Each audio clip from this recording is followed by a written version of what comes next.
Chaque jour, c'est la même rengaine. Ce jeune homme arpente les rues de Kinshasa à la recherche de clients.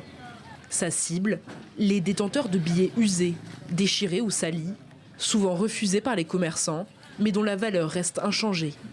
Quand on me donne un billet déchiré de 10 000 francs congolais, je remets en échange la moitié, donc 5 000. Ensuite, je vends la grosse coupure à un changeur de monnaie qui a un permis d'accès à la Banque centrale du Congo, et puis on se partage les intérêts. La République démocratique du Congo est l'un des pays d'Afrique où le taux de bancarisation est le plus faible. Selon une étude du cabinet Deloitte en 2022, seuls 7% des habitants disposaient d'un compte en banque traditionnel, contre 19,3% en Afrique subsaharienne. Conséquence, l'argent liquide est roi et de nombreux billets se retrouvent en lambeaux. L'activité des changeurs de monnaie est illégale, mais pour ce jeune sans emploi, c'est un moyen de survie.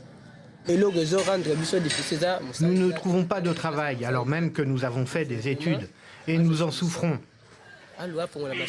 Que le gouvernement trouve une solution en créant des emplois. À ce moment-là, nous arrêterons cette activité.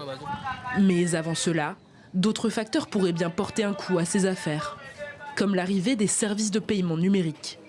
Le plus connu, c'est le mobile money. On dépose son liquide dans un point de collecte et on récupère l'argent sur son téléphone, qui permet ensuite d'assurer les transferts.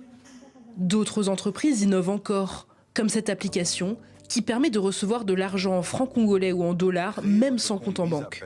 On a trouvé en République démocratique du Congo un écosystème de banques, d'opérateurs de wallet, de banques centrales qui voulaient participer à cette vision de créer un système de paiement interopérable.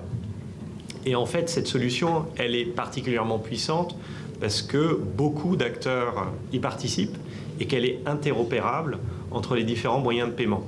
Depuis peu, les paiements numériques peuvent même se passer des réseaux de télécommunications grâce à l'accès à Internet par satellite. Un moyen, selon les autorités, d'inclure les populations jusque dans les territoires les plus reculés du pays.